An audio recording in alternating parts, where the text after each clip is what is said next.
होकर यज्ञ छोड़कर जाकर कोई कुमार भाई के साथ शादी कर लेते हैं, तो इसके संगम पर इसका पाठ क्या है? उनका संगम पाठ है, जब यज्ञ छोड़ के गई तभी चांडाल बनने। कहाँ चले जाएंगे?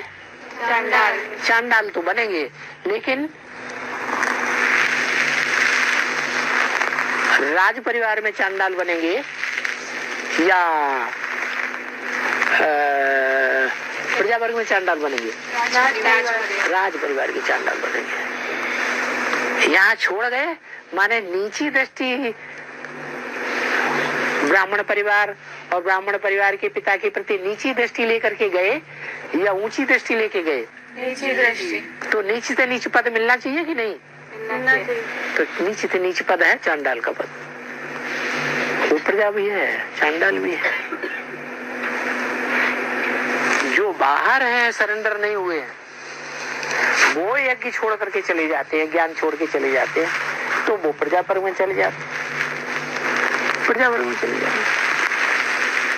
ज्यादा ग्लानि करेंगे प्रजा वर्ग में जाकर के, तो प्रजा वर्ग को चांडाल बनेंगे। तो क्या अच्छा हुआ है? क्या नहीं अच्छा? यज्ञ छोड़ के जाना। दो तरह के है ना यहाँ, एक प्रजा वर्ग के चांडाल और एक राज परिवार के चांडाल। कौन से अच्छे हुए? चांडाल तो बनना है, चांडाल तो बनना है, कम से कम राज परिवार के चांडाल तो बनना है, ज्यादा तनख्वाह तो मिलेगी है। प्रजा वर्ग के चांडालों को तो बहुत थोड़ी तनख्वाह मिलती है। ये अच्छी बात बताइए।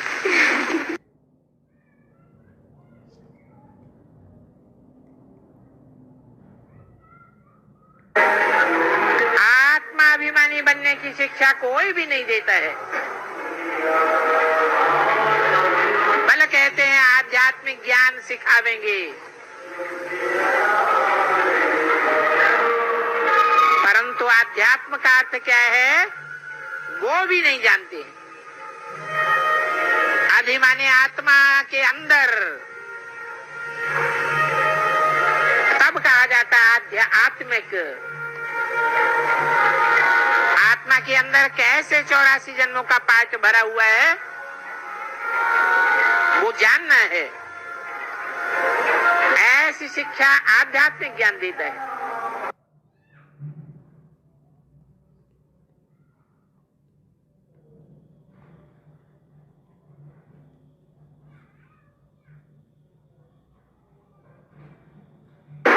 सरेंडर होने के बाद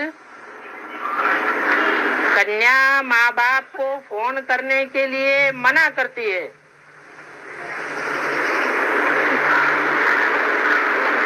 तो भी माँ बाप उसको फोन करते हैं।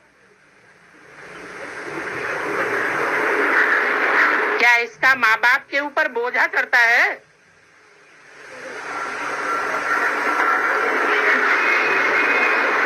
बताओ, चढ़ता है या नहीं चढ़ता है? क्यों? माँ बाप हैं तो अपनी बच्ची को फोन नहीं कर सकते है? अरे मर गई, जिंदा है, बीमार है, धीमार है, चिंता नहीं करनी चाहिए रचना की है? लगता है जो बोलने वाले हैं उनकी कन्या अर्पण नहीं हुई है।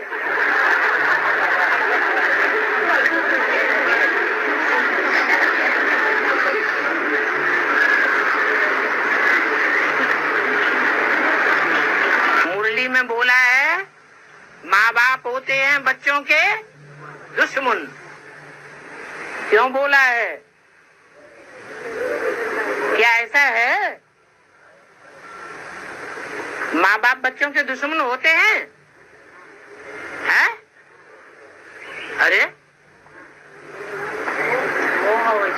हाँ, खास करके माताओं के लिए तो खास बोला है।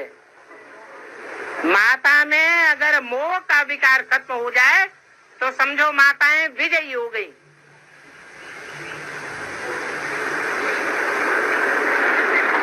और अभी तक मोह पर कोई ने विजय नहीं पाई है, क्योंकि फाइनल पेपर क्या है?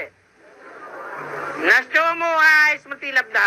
अभी तो पेपर ही नहीं शुरू हुआ, तो विजय पाने की तो बात ही दूर। तो माँ बाप को मोह बहुत आता है बच्चों के ऊपर, क्योंकि देह का कनेक्शन है। लेकिन भारतीय परंपरा में एक मान्यता है कि जो चीज दान दे दी वो फिर याद भी नहीं आनी चाहिए।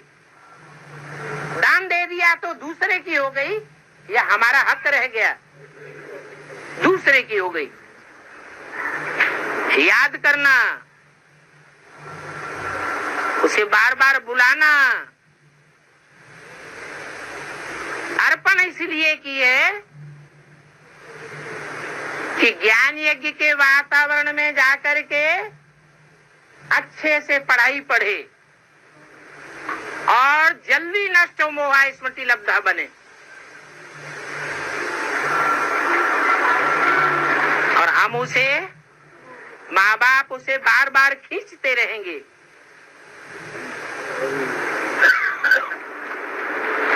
पुरानी दुनिया की याद दिलाते रहेंगे, तो बच्ची की बुद्धि खिंचेगी या नहीं खिंचेगी? खिंचेगी। इसलिए ये भी सूक्ष्म में पाप बन जाता है।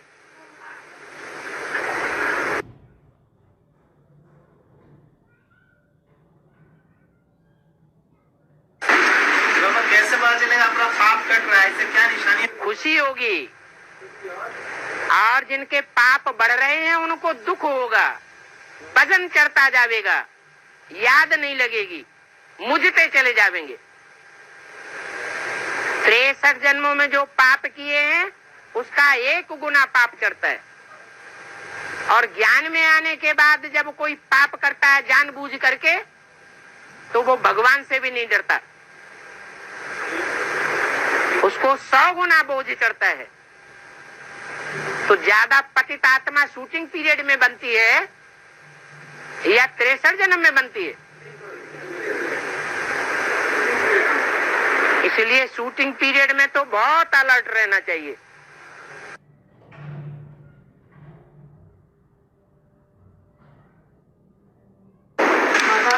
आपको प्रत्यक्ष करने के लिए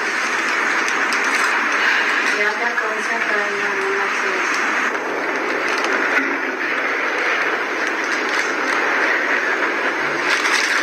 4 सब्जेक्ट हैं: ज्ञान, योग, धारणा, सेवा। सेवा बहुत करते हैं, सभी करते हैं, कोई कर्मा कोई वाचा, लेकिन सबसे तीखी सेवा कौन सी है? हैं?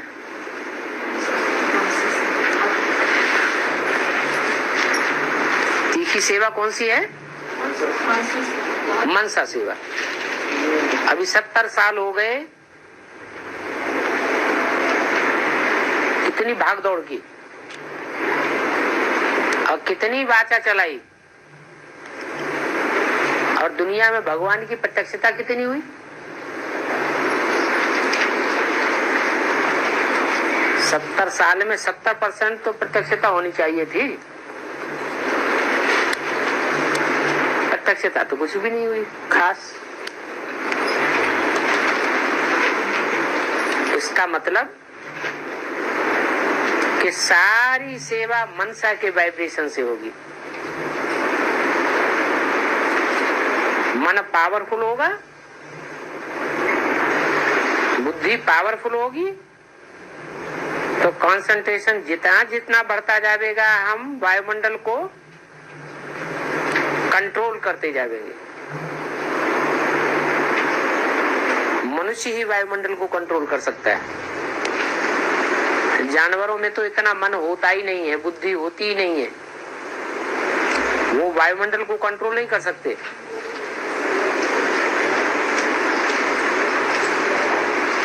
मनुष्य कंट्रोल करता है तो और दुनिया के जितने भी पशु पक्षी प्राणी आदि हैं वो वाइब्रेशन से स्वतः ही कंट्रोल हो जाते हैं। मनुष्य आत्मा योग युक्त बनती है तो सब जीव जंतु उस प्रभाव में आ जाते हैं। तो सारी दुनिया का परिवर्तन बुद्धि योग से होगा। मनुष्य ही है जो मन बुद्धि वाला प्राणी है और दूसरे प्राणियों में इतनी मन बुद्धि नहीं होती है। मनुष्य कहा ही जाता है मन होने के आधार पर। ये मन की एकाग्रता ही बाप आकर सिखाते हैं। धन की एकाग्रता सिखाते हैं या धन की एकाग्रता सिखाते हैं? तन इकट्ठा करना नहीं सिखाते, बहुत बड़े पहलवान बन जाए। उसके लिए तो बोला है तन भल कैसा भी हो आत्मा पावरफुल होनी चाहिए। और धन कितना भी हो, कहते हैं जिनके पास 10 रुपया है वो 1 रुपया सेवा में लगाते हैं और जिनके पास 10 करोड़ है वो 1 करोड़ ईश्वरीय सेवा में लगाते हैं, लेकिन वो अहंकार पूर्वक लगाते हैं। 1 करोड़ लगा देंगे तो दुनिया भर की तड़ी झाड़ेंगे और जो 10 रुपया जिसके पास है उसमें से 1 रुपया लगावेगा तो उसको कोई अहंकार दान करने का होगा नहीं। तो ज्यादा सतो प्रधान किसका बनेगा? और गरीब का ज्यादा भागी बन जाएगा। तो बताया कि धनवान बनना नहीं सिखाते, तन की एकाग्रता नहीं सिखाते। भगवान आते हैं तो क्या या एकाग्र करना सिखाते हैं, मन बुद्धि को एकाग्र करना सिखाते हैं। तो चाहे ईश्वरीय सेवा करने जाएं, चाहे ज्ञान सुने और सुनाएं, मुख्य उद्देश्य क्या होना चाहिए? हेम ऑब्जेक्ट क्या होना चाहिए? कुछ भी करें मन को घड़ी घड़ी चेकिंग करें, मन कहाँ लगा हुआ है। एक जगह एकाग्र है, मन अगर एकाग्र है तो अंत में मनसा से जो सेवा होगी वो बाप को बहुत प्रत्यक्ष करेगी। इसलिए बोला भी है कि अंत में प्रत्यक्षता होगी तुम्हारी अव्यक्त स्टेज से। तुम्हारा जो अव्यक्त चेहरा है वो अव्यक्त चेहरा ही बाप को प्रत्यक्ष करेगा।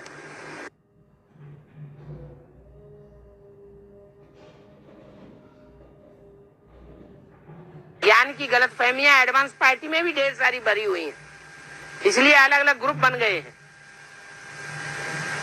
अगर साफ दिल हो तो बाबा के सामने आकर के बात को क्लियर करें।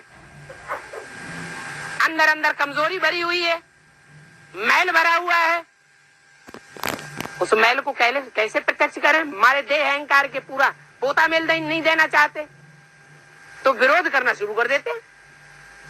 हम अपनी पार्टी बनाएंगे, पार्टी बना करके हम जगत जीत लेंगे।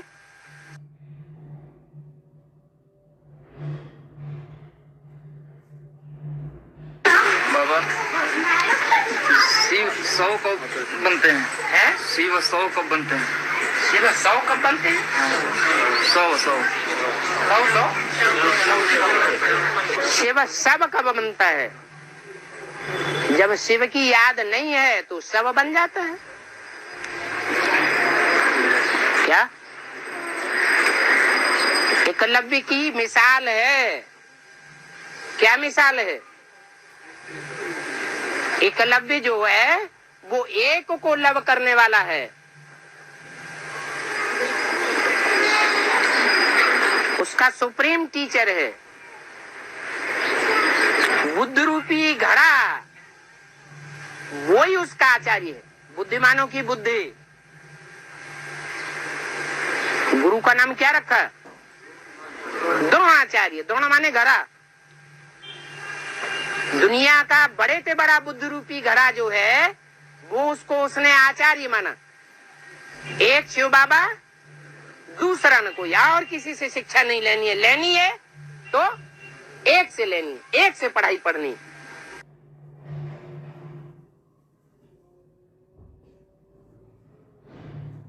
कोई भी आत्मा को जब ज्ञान देते हैं तो ये धर्म की बात बुद्धि में रखना चाहिए। कोई के जास्ती पीछे पड़ने की जरूरत नहीं है। हमारा तो सहज ज्ञान है, सहज योग है। अगर सहज रूप में किसी की बुद्धि में नहीं बैठता है तो थोड़ा किनारा करना अच्छा है। ऐसी आत्मा का ज्यादा पीछा करने से वो अपना ही माथा खराब करेगी। क्यों? क्योंकि हमें जो श्रीमत मिली हुई है उस श्रीमत का हम फॉलो नहीं करते।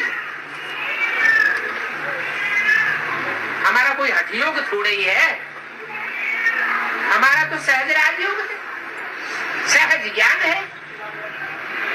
सहज किसी की बुद्धि में बैठता है तो उसको सुनाते रहना। भला अभी वो कोई ज्यादा आगे नहीं बढ़ रहा है, लेकिन फिर भी उसकी अगर सुनने की इच्छा है तो उसको सुनाना है। ऐसे भी नियम होता है कि जो प्यासा है उसको पानी पिलाना है, जो भूखा है उसको भोजन देना है। तो परखना होता है कि किस आत्मा को किस समय किस प्रकार के डोज की जरूरत है।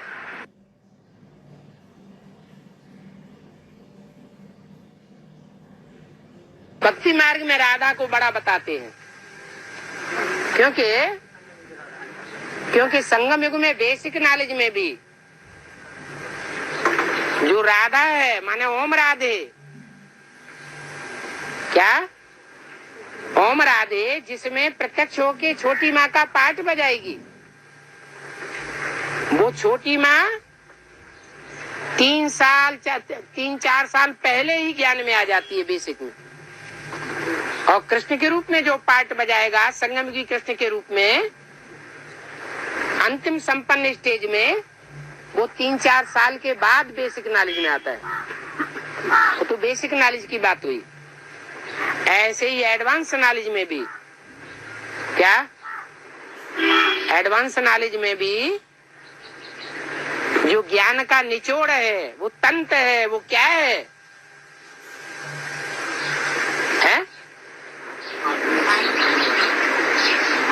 जो ज्ञान है उस ज्ञान का रिजल्ट क्या है? संपूर्णता। किस बात की संपूर्णता है?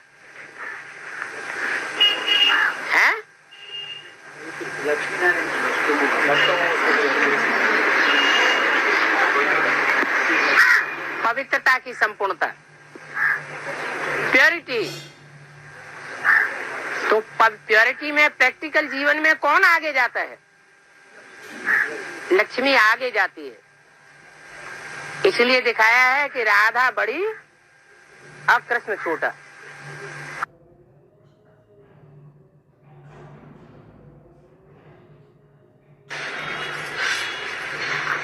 अभी हम जो भी पुरुषार्थ कर रहे हैं, चाहे मनसा का हो, बौद्धिक हो, वाचा का हो, दृष्टि का हो, कर्मेंद्रियों का हो, अभी ज्ञान में आने के बाद, बाप का बच्चा बनने के बाद हम जितना ही इनसे व्यभिचारी कर्म करते हैं, किनसे दृष्टि, वृत्ति, वाचा और कर्मेंद्रियां, उतना ही हम अपने लिए नरक बनाते हैं।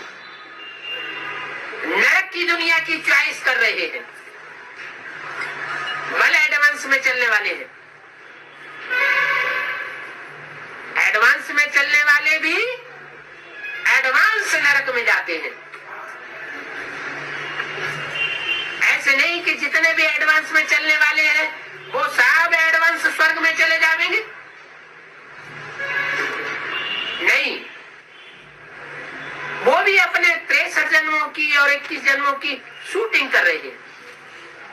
जितना जितना श्रीमत पर चलते हैं उतना 21 जन्मों की शूटिंग होती है, प्राप्ति होती है, और जितना जितना मनमत पर चलते हैं उतना उतना 63 जन्मों की नारकीय शूटिंग होती है। अपने लिए होती है, दूसरों के लिए नहीं हो रही है। अपना अपना किया हुआ अपने साथ रहता है।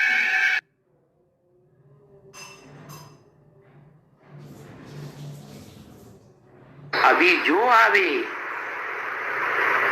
तब ही वो समझे। क्या कोई कहे हम घर बैठे समझते रहेंगे, तो ये ज्ञान घर बैठे समझने का नहीं है। रूबरू बैठ करके समझेंगे तो समझ में आएगा। कोई कहे लिटरेचर से समझ जाएंगे। अरे साहित्य तो, किताबें तो सीमित है ना। किताब पढ़ते पढ़ते तुम्हारे अंदर जो प्रश्न आएंगे उन प्रश्नों का जवाब किताब से मिलेगा, लिटरेचर से मिलेगा, टीवी से मिलेगा, है? वीडियो देखेंगे उससे मिलेगा जवाब? नहीं मिलेगा। तो अभी जो यहाँ आवे सन्मुख सुनने के लिए है वो ही अच्छी तरह से समझे। क्या ऐसा है कि नहीं? नहीं तो सीबीआई वाले ऑफिसर कहते हैं ना, हमको समझाओ, हमको ये बात बताओ, मुरली पढ़ करके फिर हमें बताओ। अरे ये कोई चीज है? घर बैठे तुम्हारे ऑफिस में बैठ करके समझने की थ्योरी है। ऐसा वातावरण चाहिए ना, वाइब्रेशन बना हुआ होना चाहिए ना, तो वहां जाके समझेंगे, बुद्धि पलट जाएगी। वही गंदी दुनिया के बीच में बैठ करके समझना चाहते हो, जहां गंदे गंदे वाइब्रेशन मनुष्य के दौड़ रहे हैं, तो तुम्हारी बुद्धि में कैसे बैठेगा?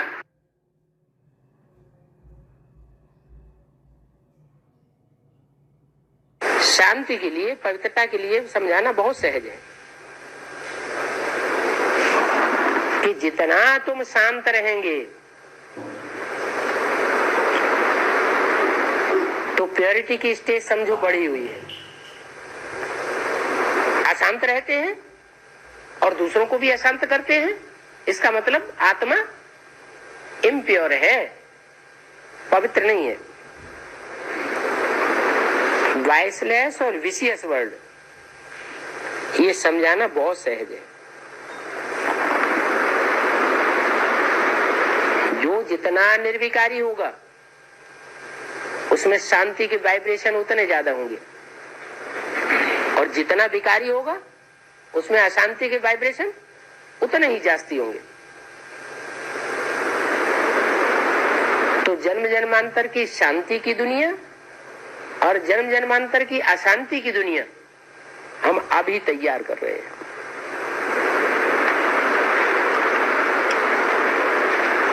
और सुख शांति की दुनिया हम अपने कर्मों से अपने आप ही बनाते हैं।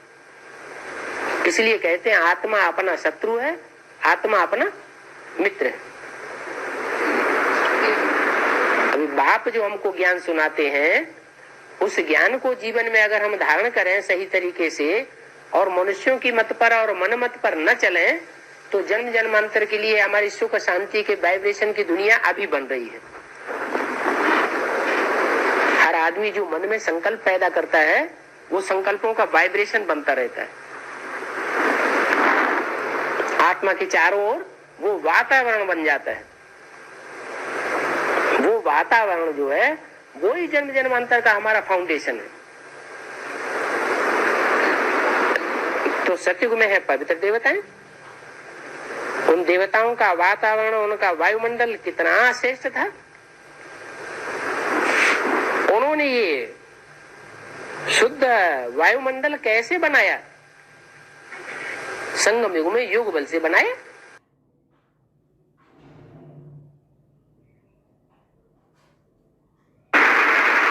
अमृत वेला तो रोज होती है, लेकिन कभी कभी प्यार भरी याद आती है और कभी संकल्प भी नहीं चलता।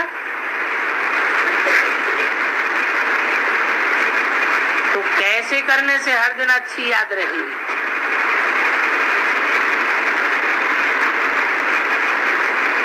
जितना अर्पण में होंगे उतना दर्पण पावरफुल बनेगा, और जितना ज्ञान का दर्पण पावरफुल बनेगा उतना दूसरों को अच्छा समझा सकेंगे, अच्छी सेवा कर सकेंगे। और जो सेवा अच्छी करते हैं उनको बाप याद करता है।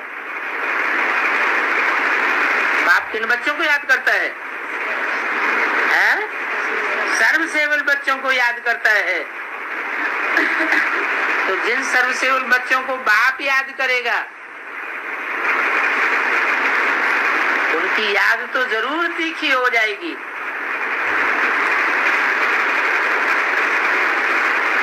उनकी खासियत यही होगी बच्चों की कि तन से, मन से, धन से, समय से,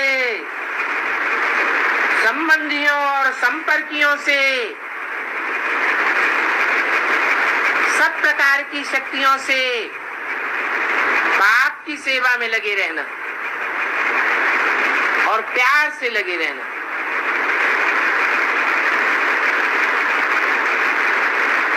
एक होती है खींच खींच करके जोर जबरदस्ती सेवा करना,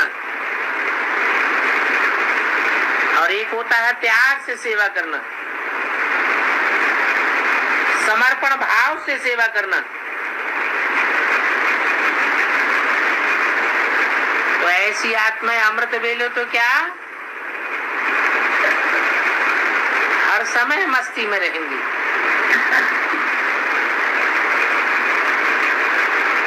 सेवा ही मेवा का खुराक देती रहेगी।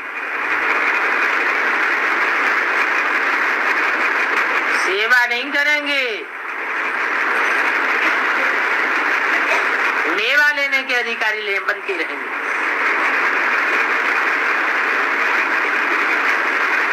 हर दिन चढ़ती कला का होगा।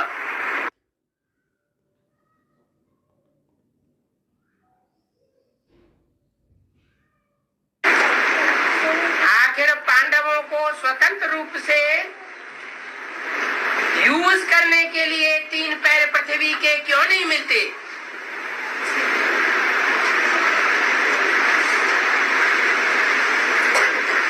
क्योंकि ये पांडव पूर्व जन्म में बड़े बड़े और जब राजपद पाया था तो बहुत अहंकार चढ़ गया। जैन भी है, तप कर राज, राज कर नर का। बहुत तपस्या करते हैं, दान पुण्य करते हैं तो राजाई मिल जाती है। कोई ऐसे पुरुषार्थी होते हैं कि एक ही जन्म में ऐसा पुरुषार्थ करते हैं कि सिपाही से सम्राट बनकर के बैठ जाते हैं।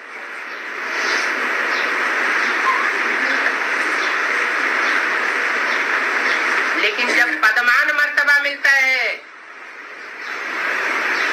तो प्रभुता पाए काहे मद नहीं। मद अहंकार चढ़ जाता है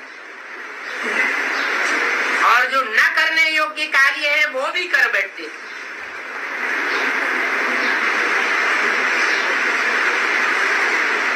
तो जरूर अन्याय भी करते हैं। पूर्व जन्म में इन राजाओं ने जिनके ऊपर अन्याय किया, छोटी छोटी बातों पर भी राज्य से बाहर बहिष्कृत कर दिया।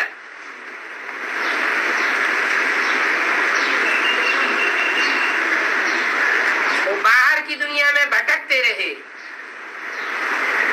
उन्हें 3 पैर पृथ्वी के नहीं मिले कितना दुखी होना पड़ा।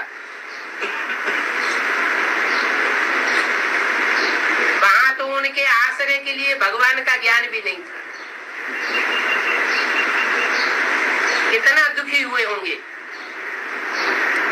और यहाँ तो पांडवों को बल 3 पैर पृथ्वी के नहीं मिलते तो भी भगवान का आसरा मिला हुआ है। तो हिसाब किताब पूरा हो रहा है।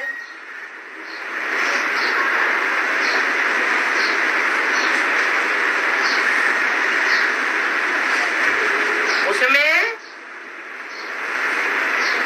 कोई दुखी होने की बात नहीं है।